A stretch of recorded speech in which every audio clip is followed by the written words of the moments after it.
Hindi naman ako magaling sa sabong. Sino ba si Jenjen?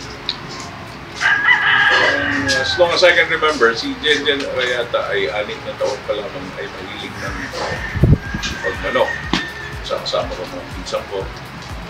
Ang lolo ko na tiyuhin ng tatay ko na napakalaking influensya ng sa sabong dito sa, hindi lang sa bayan namin sa Tansa, kundi sa buong Cavite, yung matandang Crispin Arayata. Sumunod, ang nakama na siguro, ay ang kanyang pamangkin na aking ama na si Ashley Arayata. At yung mga pinsan ng tatay ko ay halos lahat ay mananabong. At ngayon naman kami mga pamangkin, mga anak, talagang na-influensyahan magmula sa lolo natin. Yan kami. Na-influensyahan sa sabong. Ako naman nung bata ako talagang sinasaway ako magsabong. Ako naman ay pilit na nagsasabong pa ako pumunta sa sabongan. Hanggang sa nung pagdating ko ng college, ako ay pinapunta sa Amerika at sa Amerika ako nag-aral. Ngayon, pagka-weekend, wala naman akong ginawa nasa Malibu ako, sa California. Pag-weekend naman, ako naman ay nandun sa Tupadahan sa LA. Walang ginawa kundi magsabong. Tapos, nung ako'y bumalik na sa Pilipinas, nakapag-uwi ako ng ilang pirasong imported at nag-umpisang mag-breed. Kaso mo, yung tatay ko, sobrang galit sa sabong, sobrang hilig, at sobrang ultimo yung mga brood ko at nilaban. Napatigil ako kasi nilaban niya, marami. Halos nag-champion pa nga, back-to-back champion. Kaya lang, nauubusan na aking material. At sa pagkuha-kuha ng alam, basta hindi naman seryoso ang breeding ko noon. Pero laman ako ng Tupadahan, laman ako ng sabungan, laman ako ng mga derby sa Maynila. Hindi noong ang 30 sultada ay marami na. Ngayon, ang 30 sultada ay parang regular lang, ordinary. Nandiyan yung mga sikat na mananaw mo, sila Silverio, sila Fairways. At yung mga sila Jessica Mansa, yung mga idolo nung araw. Hanggang sa ito na nga, nagkausuhan ng stud derby. Nangunguna pa lang noon si Richard Bates. Walang ginawa ang mga tao kung hindi magpasok ng magulang mo kay screen. Ngayon, maganda na sistema, organisado na. Nag-umpisa ang NFGP. Nasa Bacolod mo na yan GBA, GFBAN. Hanggang sa na-influensya dito sa amin sa Luzon, BBC, LGBA. Una akong membership noon sa BBC. Consistent kami. Halos ilang taon kami na umawak ng Stag Fighter of the Year, Breeder of the Year, kami ni Jess Rivera. Hanggang sa ito na ngayon, entra na ang NFGP, yung bakbakan. Nag-umpisa rin ako, nagpa-wing band ako, pero under pa ako ng BBC noon. Hanggang sa ino nga, pagdating ng 2006, sinuwerte tayo, nagkaroon tayo ng breed na bulik. Nag-umpisa ako sa isang bulik na galing kay Congressman Lagbas, na naging na-develop ko at nagkamit ng maraming championship. Hindi lang sa breeding ko, maging sa mga nakakuha ng linyata ko ay naging successful sila.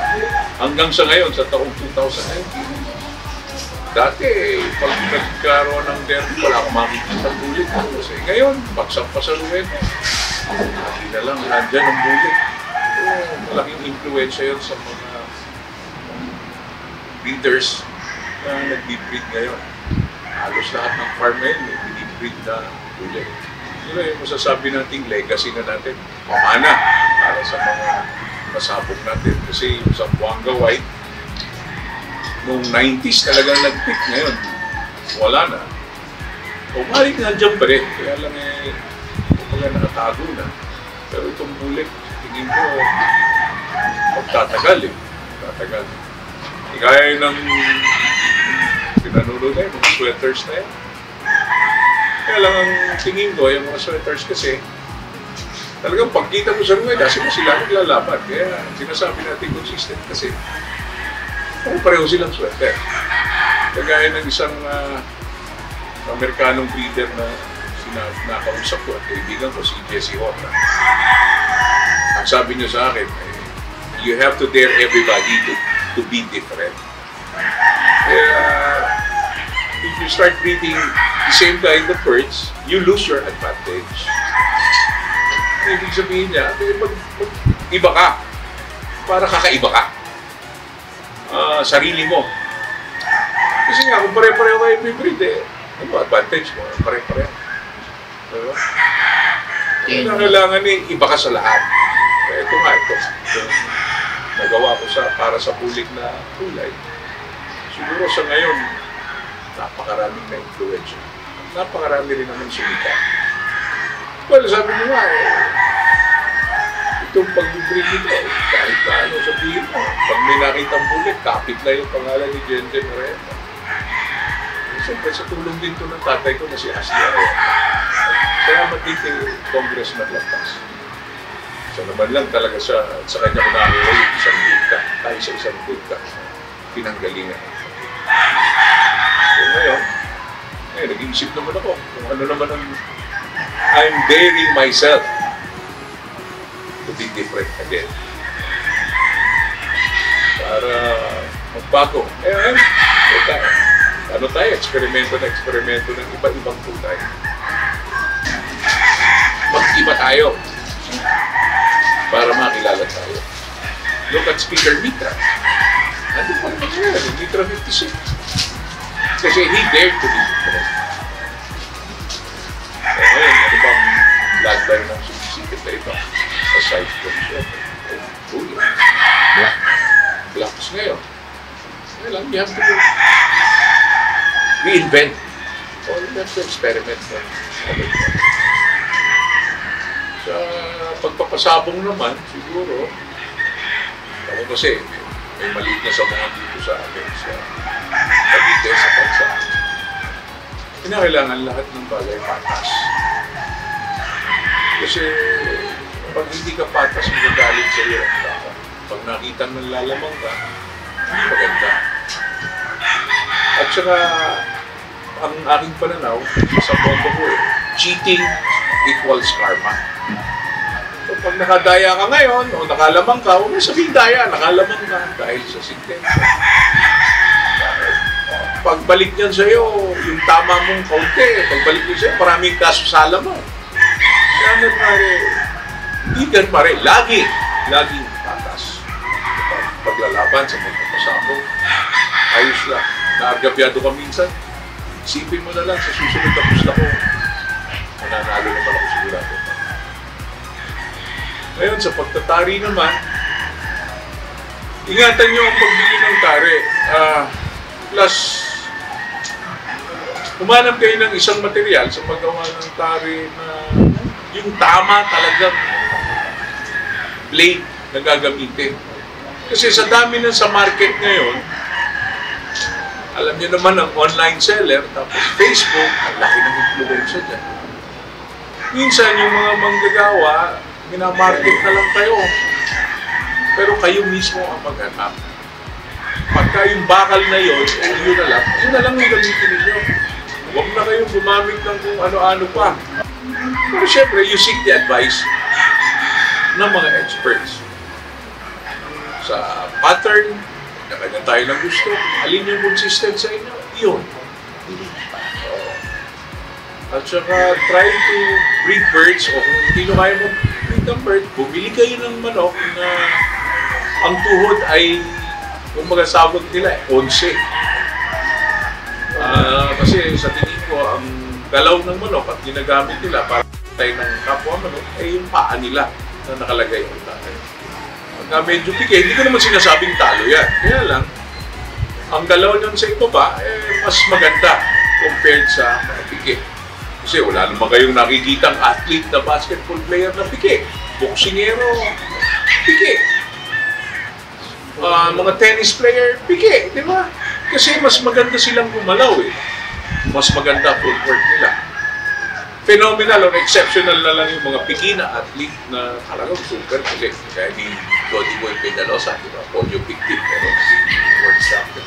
Pero siya manok, tingin ko, pagka maganda tuhod, maging sa mga athlete, mas magandang gumalaw. Yung mga sprinter natin, meron ko bang nakikita mo. Pero hindi ko sinasabi sa inyo na 40 piki, talo na. Nananalo, malibig din. Kaya piliin nyo na yung mas maganda yun. Ngayon kasi, ang manok, nung araw, pag pilay na kaliwa mo, talo ka na eh. Pero ngayon, sabihin mo, pilay-pilay.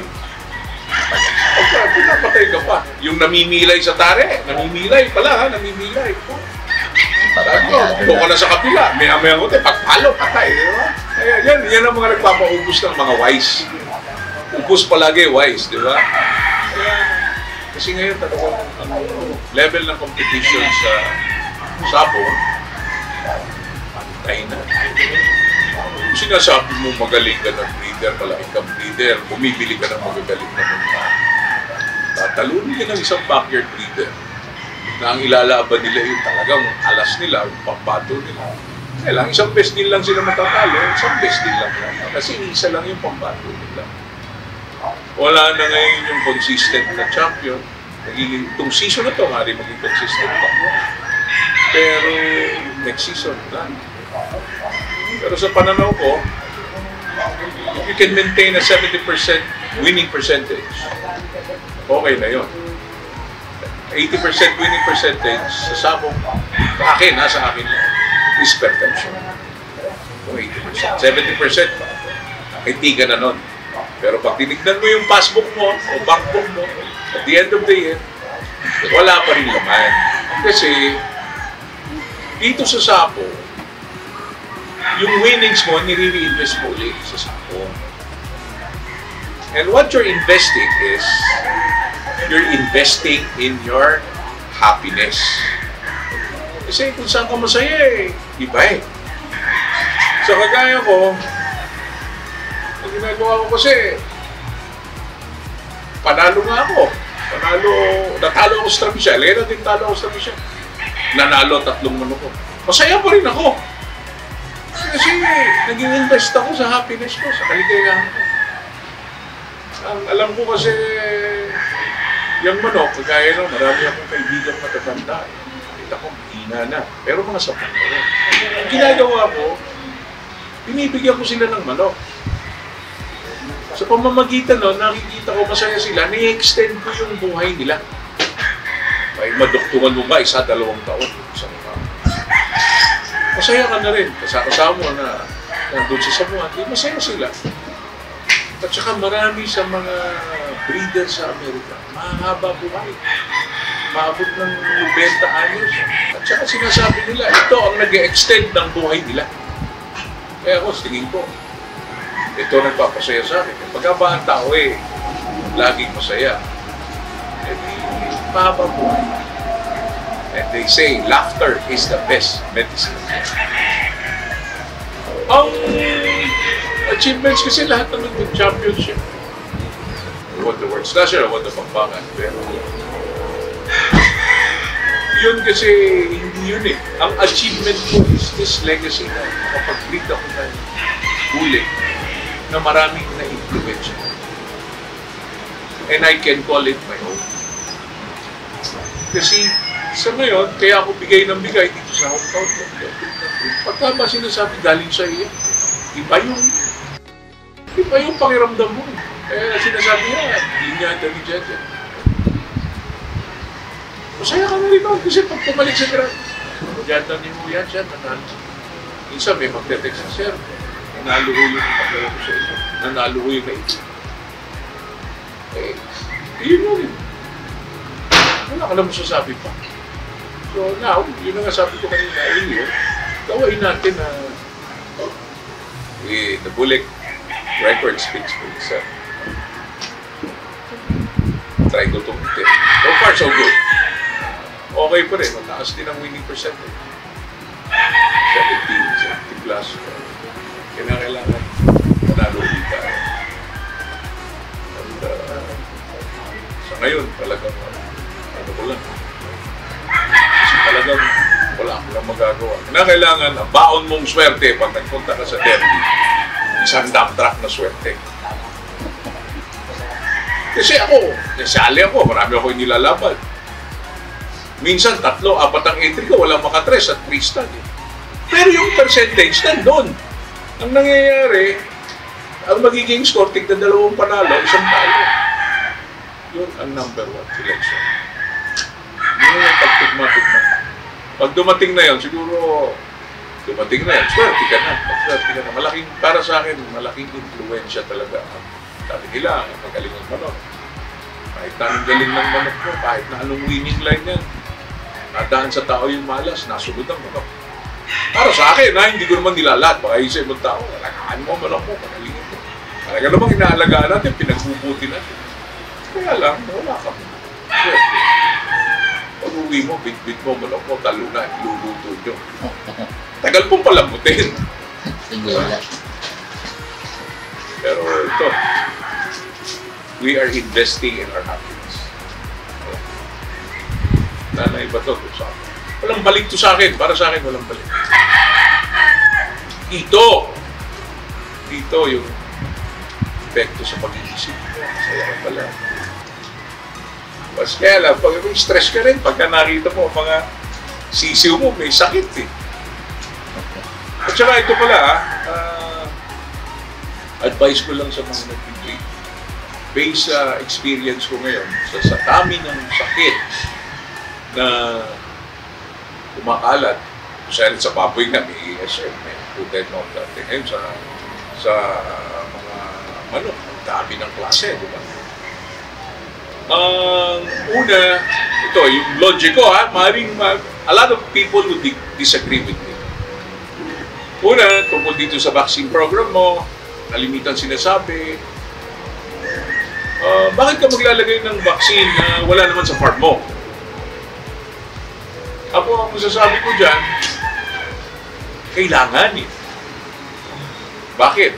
Kagaya ko, itong farm ko na maliit na to, nandito breeding ko, nandito ang sisyo, nandito conditioning ko. Dadalahin ko si manok sa sabungan. Ilang tao ang nandun sa sabungan? Ilang manok ang makakaharap ng manok ko sa ulutan? Akbay to akbay. Ano-anong klaseng sakit ang dala niyan? Okay, kumpleto ka pa yung security. Hindi mo sasabi eh. Ang daming mga farm na nang pinanggagalingan ng mga manok sa sabungan. Diba? O punta tayo, hindi lang sabungan. Bumili tayo ng materyales sa expo. Ilang farm ang nandoon sa expo? 100, 200. Ano-anong sakit ang dala o galing sa farm na natin? They would look healthy. Kung meron namang, hindi naman lahat healthy. So, unahin natin yung vaccine program. Huwag kayong maniwala. Ako hindi naniniwala kung wala sa farm mo, huwag mo ilagay. Ako kung ano yung available na vaccine na nasa market, ilagay mo. Para makakasiguro ka. Plus, eto pa, isa. Mga napupulot ko eh. Question. Bakit yung mga sisiw na binibili natin sa palengke na pinalalaki, yung mga cubs na pinalalaki, sisiw yun, bibili natin.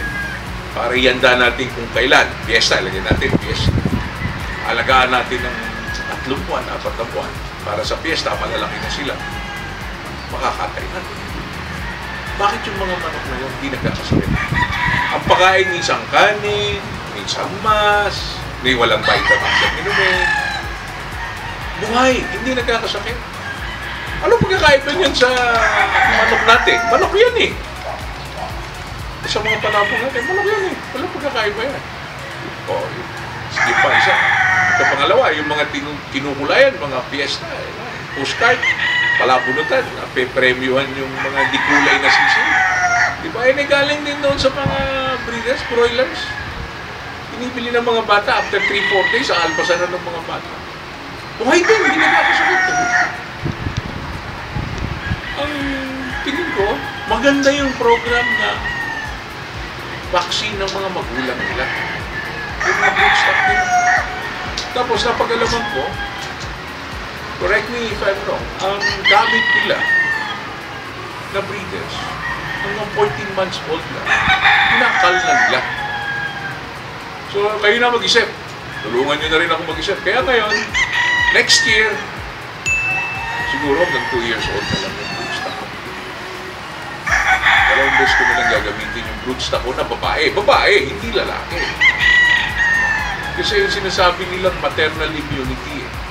Nag-uumpisa yan sa pagkasisew, tapos kung yung ilalagay mo, bago mo sila i-treat at habang mo sila i-treat. So, pag-isipan natin kasi siguro maobserbahin nyo rin naman. Kaya may mga 3-year-old, 4-year-old na babae, minsan ay isang mundo. Yun na lang. Kayo manghinayang kasi pag nag-breed kayo ng inferior quality, malaki chance natin na bumigay agad ang labak natin. Plus talaga pagka tingin mo, isipin mo nga yung mga broilers na yan. Kahit na ito gawin nila, ay mamatulog. Experience nyo rin siguro yan. Kaya marami tayong bagay. Tapos doon sa mga namumroblema sa pagpapaitlog ng mga manok, ito ho ang sistema ko. Pagdating ho ng 5, 5.5 to 6 months old ng manok ko na babae, breeder pellets na ho ang pakain ko. All year round. Hindi ko ho binabago. Kasi tayo, ginagawa natin pagkatapos ng breeding, umpisa breeding, pakakainin. Pagkatapos ng breeding, iba na naman. Ay tuloy-tuloy nyo para kahit na anong araw nyo, anong time nyo, na walang off-season pag gano'n. No? Kaya tuloy-tuloy lang. O pagkatapos, kung kaya nyo ng kalooban nyo na after 2 seasons na gamit nyo, eh, mamigay nyo, kainin nyo. Yung mga, hindi ako nag-ano, pero base lang ho yan lahat sa experience. Kung kayo naman ay may tanong, di tawagan nyo na lang ho si Jenjen, pero wag hong text. Tawag lang. Hindi ako sasagot talaga sa text. Pasensya na kayo. Ang number ko, ito, 0917-801-4757. Sa ngayon kasi, alam nyo, masyado tayong na-influensyahan ng media, social media. Kalimitan nating minimento na sa manok natin, antibiotics. Ngayon, for 2 years now, ang maintenance ko is vitamins. Kung ano yung pinakamagandang vitamins na nabibili sa merkado, kasi kalimitan niya magaganda, hindi na i-advertise. Pagtanong-tanong lang kayo, pinagamitin nyo.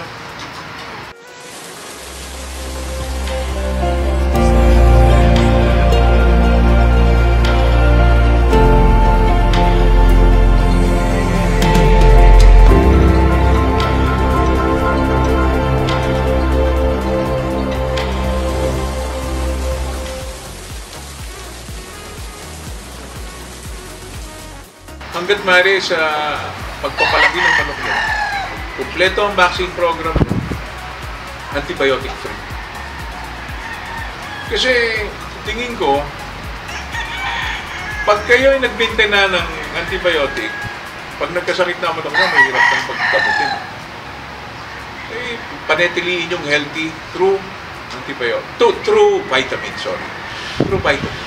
Magandang programa ng vaccine, vitamins. Okay, magandang araw sa inyo. Sana may napulot kayo, konti, kaalaman.